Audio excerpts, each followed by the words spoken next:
What is going on, my friends? My name's Corrupt, and today we are teaching you how to use a Queen Walk and Queen Charge. We're going to break down everything for you in this video. So we're going to start off by talking about the stats that you need to understand with the Queen, more specifically her range stats that aren't shown in game.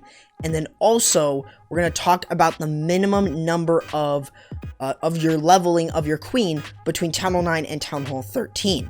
So first of which, let's talk about the Queen. She does have two stats that really aren't shown here. Of course, you have her damage, hit points, regeneration time, ability, and you also have her Royal Cloak, and you can see all that.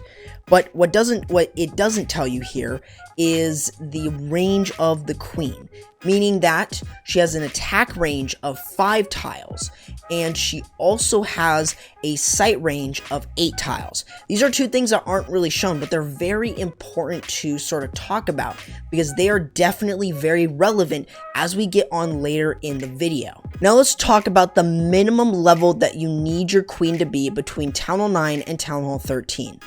So for those of you who are at Town Hall 9, you should have at least between a level 25 or 20 and 25 Queen. This is the minimum. Now for Town Hall 10, it would be between 30 and 35. For Town Hall 11, it's going to be between 35 and 40. For Town Hall 12, it's going to be between 50 and 60. And for Town Hall 13, it's going to be 70. So those are the stats that you need to know, which you can see on screen. Outside of that, though, this is really what you need to know. So for those of you who are asking what level of a Queen should I have to do a Queen Walk, definitely remember to take a look at that, because that's going to help you going forward throughout the entire video to really learn when and how to use a Queen Walk and a Queen Charge later on. It is so important that you understand funneling. Funneling is an extremely important part about a Queen Walk. In this example, I want you guys to really take a look at the Baby Dragon. A Baby Dragon is a great funneling troop for a Queen Walk because it gets this rage effect that is definitely very good, and healers will not switch onto it because it is an air troop. Meaning that, of course, you don't need to worry about the healers being stolen. So that's the best part about using a Baby Dragon. There are other things that you can use, like an E-Drag. You can use the King. An E-Drag is great in terms of getting chain value, so it can really net you something from the outside of the base, and it can definitely net you value for a funnel. And then the King is a great way to either use at the beginning or to cut off the funnel for the Queen in terms of a charge. That kind of gives you guys a really good idea of how to funnel here with a Queen Walk, and in terms of just helping your Queen path into the right direction.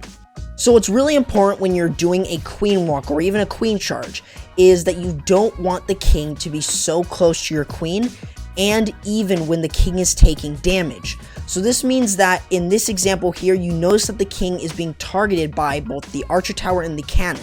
The reason that you wouldn't want to drop the healers as soon as, the Queen, as you place the Queen, is the King would have stolen those healers. So you got to make sure that you are paying attention to that. Once the Queen starts to take a good chunk of damage, that is when you will start to go ahead and drop in your healers. On top of this, you'll notice that we're using a CoCo Loon, which is going to soak up any seeking air mines like you see right there. That's extremely important with something like this because you don't want any of your healers to die out, especially early on in the attack. The Queen Walk also has a really good synergy with a Yeti Bomb. In this example here, you're going to see how a Yeti Bomb can be very effective when using a Queen Walk. This can also be called a charge in some way because your Queen is walking into the base, but notice how the Yeti Bomb here is going in for this multi-inferno. When we're using it, we want to make sure that we are dropping in 2 balloons or even 1 balloon, but we want to make sure that we're getting our blimp in to take down either a multi or even a single target inferno. This is really easy, and it causes us to have easy pathing for once we get right into the base with the Queen.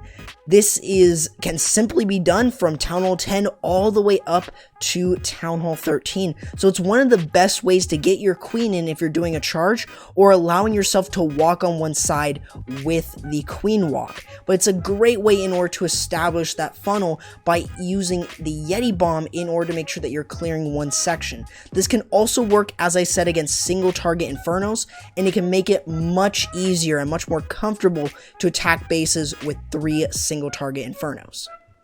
Now moving in to the Queen charge, we're going to be talking about breaking in, which we're going to be starting off with the regular wall breakers. What's very important that you need to know about the regular wall breakers is that they are fragile, which means that you do need to bring multiple, and that also means that you need to use a test wall breaker. So what you're going to see right here is the use of a test wall breaker in order to see if there are any small bombs there. Once you know that there aren't, you can easily use the rest of your wall breakers in order to break in. Once you've got a clear funnel set though, you should be able to really allow yourself to break into more compartments with a couple more wall breakers like you see right here. You're going to break into that eagle compartment. So it's very simple to see exactly what goes on when you're using regular wall breakers. But on top of this, another big thing that you need to think about is when you're going up against multi-target Infernos. What you need to do there is, of course, use a test wall breaker. Then you want to use a freeze and the rest of your wall breakers going in. That is what I would do when going up against multi-target Infernos. The super wall breaker is another fantastic way to break into the base. Usually a lot of the time queen charges will use this as it guarantees you to break open into the base. No need to use a freeze on top of the multi-inferno, and there's no need to use a test wall breaker. It's an easy way to allow you to get right into the base for 8 housing space.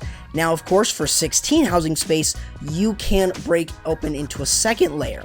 In this example here, notice how what we're doing is we're walking our queen this direction.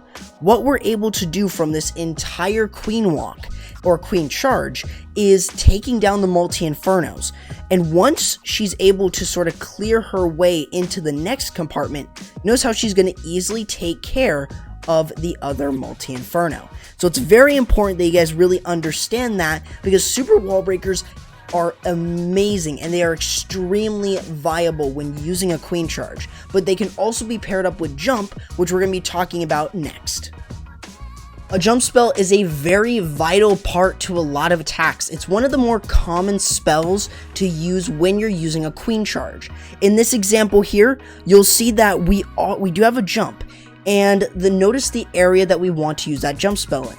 If we use it right here, we're giving ourselves access to the Town Hall compartment, that area, and the CC. We're giving ourselves access to the Eagle, to the Queen. That's a lot of really good value for just one jump spell. So something that you want to look at is when you're using something like this, like a hybrid, and you're going up with one jump, you kind of want to look for that corner area where you can get into more than just one compartment. In this example, we're getting into about maybe 3 or even 4 compartments with one jump spell. So something to keep in mind when we are using a jump spell. However, you can also use things such as a wall breakers and jump. That's a great way for you to get something going with this. And you can even see from this example that notice how we're easily allowing ourselves to get right into the base, dealing with the queen and also with the eagle artillery. Outside of that, the only other thing that you need to understand with though is that when you're using a jump, sometimes you want to use it with a super wall breaker. It's definitely going to net you a lot of value, especially if you can get your queen into the base with that one super wall breaker. And using regular wall breakers, it's another great option that you can easily merge in with the jump spell to get even deeper than you would by just using one jump spell.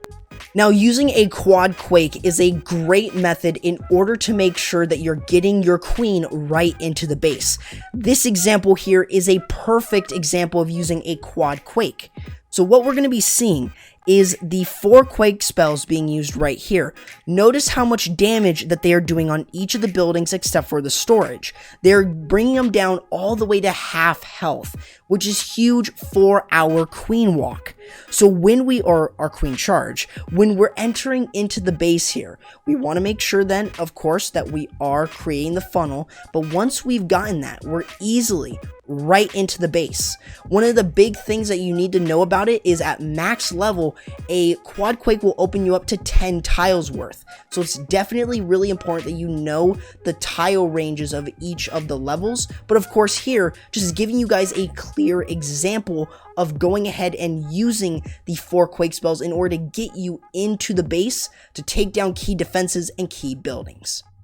Rage spells are one of the most important spells to use during a walk or even a charge. So in this example here, I want you guys to see how the attacker uses those rage spells. Of course, it's going to vary depending on how the base is designed, but you also want to make sure that, of course, you're keeping your queen alive. That is going to be the first thing that you want to use your rage spell on. You want to make sure that your rage spell is encompassing both the queen and the healers in order to make sure that you are allowing yourself to keep that queen healed up. Now, another thing that you're going to be doing is when you're dealing with the enemy CC or the enemy queen or even the royal champion, you want to make sure that you are using a rage spell when dealing with those two. Like you can see right here, once the queen steps up and goes for the enemy CC and the enemy queen, you'll notice that she's using a rage spell, and we're using that one poison to make sure that we're able to take care of them, and we're easily allowing ourselves to take down both the enemy CC and of course the enemy queen. So those are the couple factors I want to talk about in terms of using the rage spell. One of the last things I want to talk about when using a queen charge is when you're going up against a single target inferno. So how do you deal with single target infernos and how do you charge into them? Well, here we already created the funnel for our queen and we are already in the moment getting our queen over to that single inferno. However, what you're going to see is that how we are going to deal with it. We're going to make sure that we are keeping our queen raged up when we get right into it. Notice how we are in range of that. However, notice that we dropped a freeze spell right on top of the single inferno.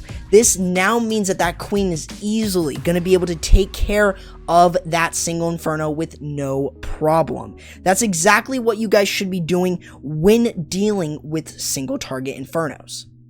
And that, my friends, is going to do it for the video. Hope you guys did enjoy. Remember to leave a like on the video. It does help the channel a lot. It lets me know that you guys do enjoy this video. And another thing is, remember to subscribe and hit that notification bell so you guys don't miss any more videos and tutorials going forward.